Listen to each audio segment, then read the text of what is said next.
Films in Focus with David Sterritt is underwritten by The Movie House, your destination for first-run Hollywood and independent movies, and a digital portal to the Met Opera, National Theater Live, and special events worldwide in Millerton, New York, and on the web, themoviehouse.net. David Sterritt is the editor-in-chief of the Quarterly Review of Film and Video, contributing writer at Cineast, film professor at the Maryland Institute College of Art, Robin Hood Radio's very own critic, who joins us weekly. The films: Aftersun, Loving Highsmith, and Causeway. Very provocative. Hi, David. How are you? Doing okay, Jill. How are you doing this week? Will not complain. Glad to hear it. Well, that's good because I have plenty of things to say. Yeah, 3 films today, and they're all pretty good. I don't think any of them is great, but they're all pretty good and all pretty interesting, but in very different ways. Let's begin with Aftersun, which is S-U-N, and that's all one word. Actually, there's more than one movie, which happens to be called Aftersun, all one word. But this is the brand new one, and it's playing in theaters right now, and it was written and directed by Charlotte Wells.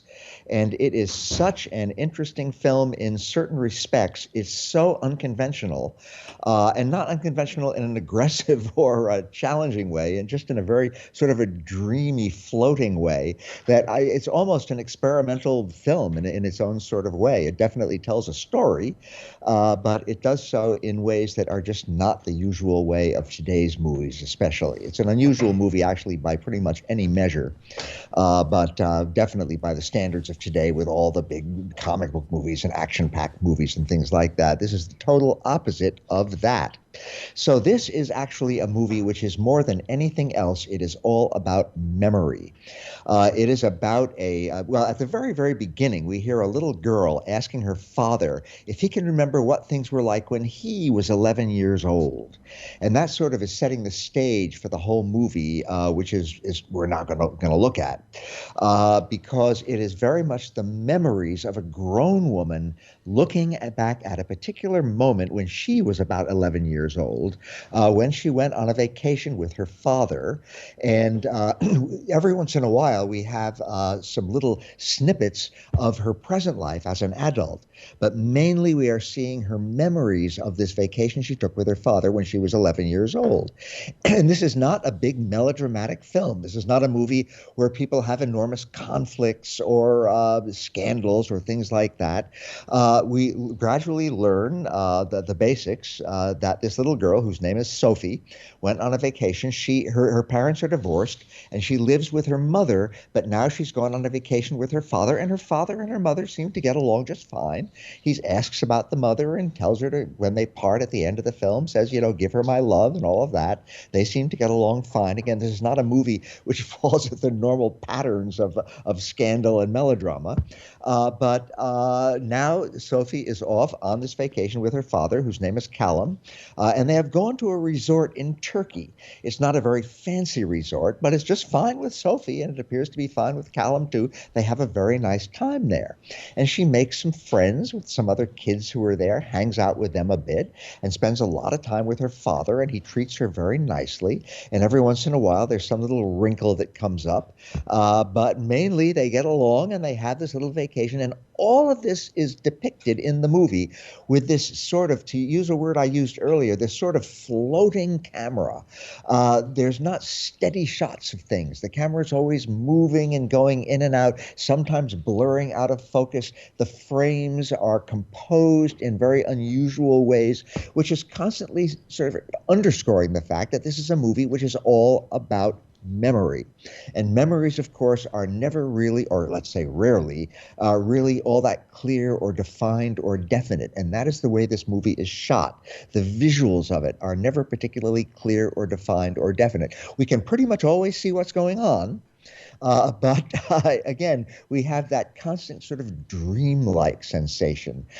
Very much a movie which is filtered through memory, the mixings of conscious and unconscious thinking, and above all, of course, this little girl's recollections many years later of what it was like to spend time with her father, and also to be herself 11 years old, still a child, but verging on adolescence and all of the adventures that will bring.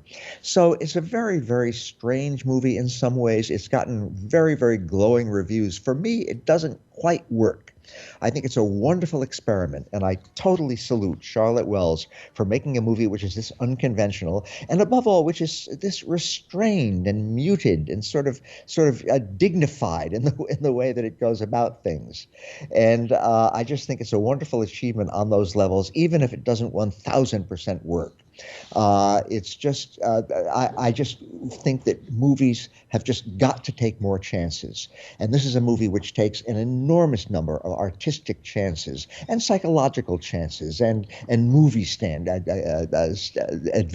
adventures that it takes. And here it is. It's actually gotten out and got into movie theaters, and critics are really, really respecting it and seeing what it's all about. So again, even for me, if it doesn't quite all come together at the end, sometimes it seems to be going a little bit in circles. I just respect Charlotte Wells so much for taking so many chances, and I think that it's a movie everybody should go to see, if only to remember that movies can do other things from what most of today's mainstream releases do. I'm going to reiterate one more time. This is not a movie full of melodrama or even drama or scandal. It's a very gentle, quiet memory movie. It's about the meanings and mechanisms of memory just as much as it's about its characters. And I just respect it enormously, even if I don't think that it 1,000% works. Now I'd like to turn to a documentary about a very, very interesting figure, Patricia Highsmith, the absolutely marvelous writer. And this is a movie called Loving Highsmith, and it was written and directed by Eva Vitia.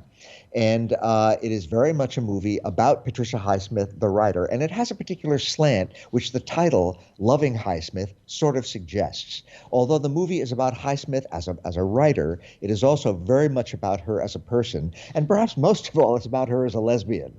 She was really a sort of a pioneering lesbian writer. And I say pioneering, there was nothing new about lesbians or lesbian writers, but she wrote what is widely considered to have been the first all-time lesbian novel with a happy ending, a movie called The Price of Salt, which came back in the 1950s. It was later on republished under the title Carol and was made into a very fine movie by the filmmaker Todd Haynes under that title Carol. So that was one of her many works. And that is not one of her best-known works, but it is very much covered in this movie, Loving Highsmith.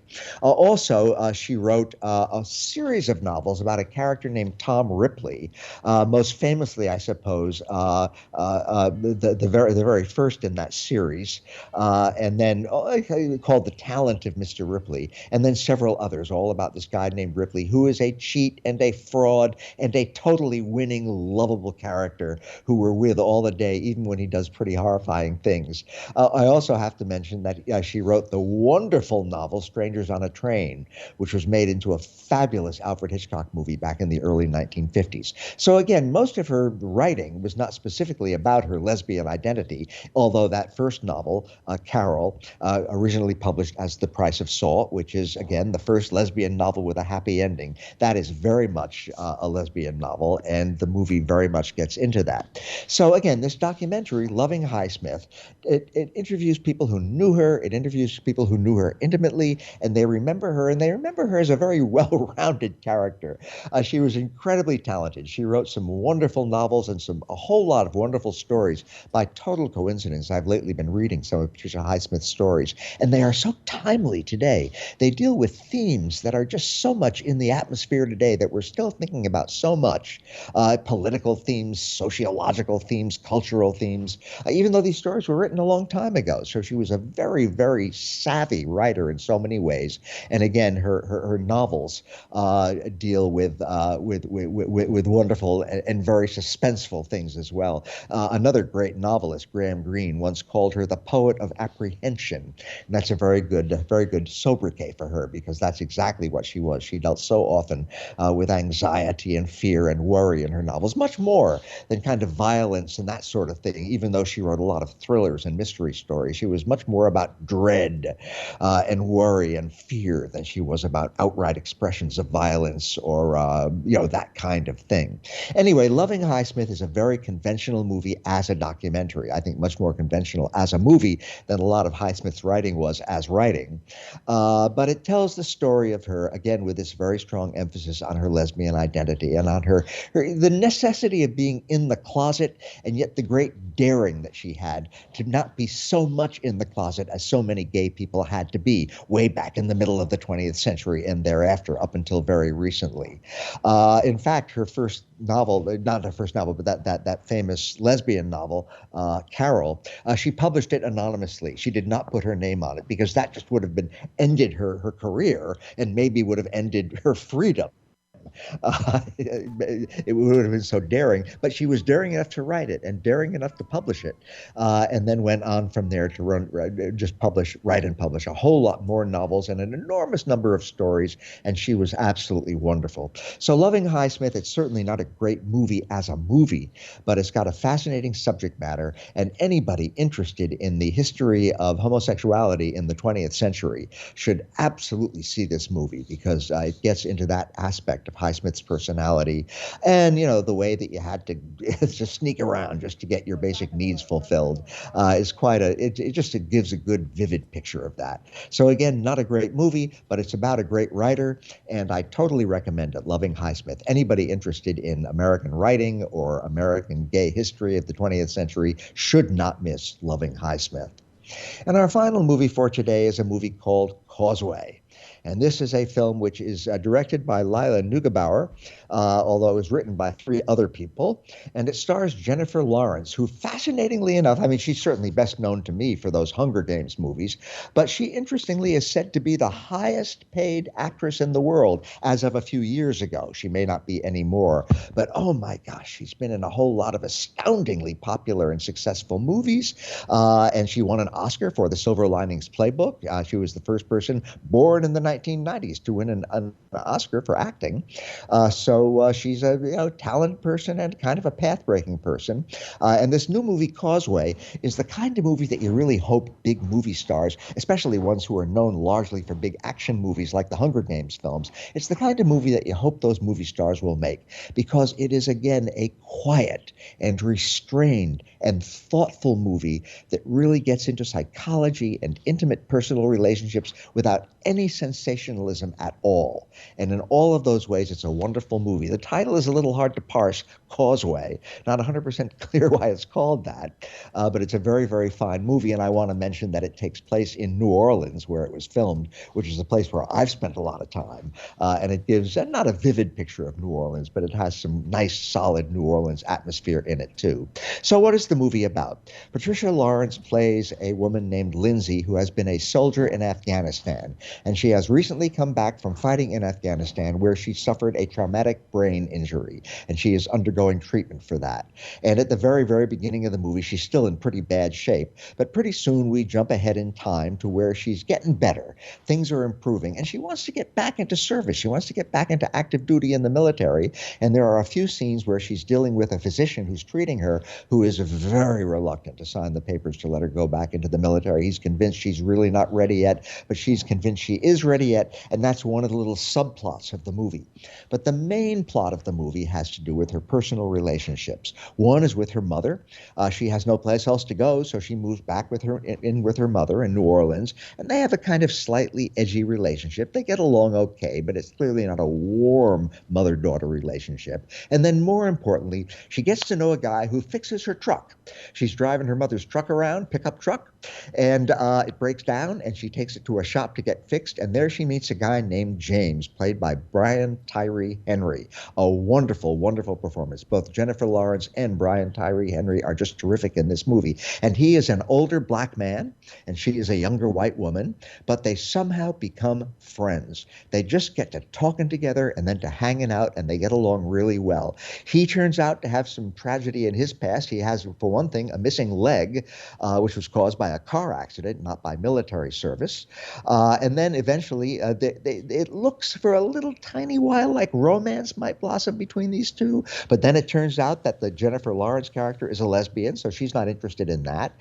And, he can deal with that. That's okay. They're still going to be friends. But again, it's an unconventional friendship. And on the surface, it sounds like a sort of a trite premise for a film. Unlikely friendship blossoms between a young gay woman soldier and an older black man. Okay, but it really isn't that. The movie is handled with such delicacy, such restraint, such subtlety that we really get into the inner lives of these two characters. We never quite understand what makes this friendship tick, but then again, they never understand what quite makes this friendship tick. It's just one of those things where a couple of people come together in life and something just sparks between them and they just become friends, and maybe it will last and maybe it won't. And the end of this movie is a little bit open-ended, actually, but it's just a nice experience to go with. It's a good movie. It's a solid movie. It's a beautifully acted movie. I also want to mention Linda Emond, who plays the mother. All of them just terrific in this quiet, restrained, thoughtful, involving, intimate human drama. Causeway, good movie. And that is my pretty upbeat story this week, Jill. For which we thank you, David Sterritt. Films in Focus. The films Aftersun, Loving Highsmith, and Causeway.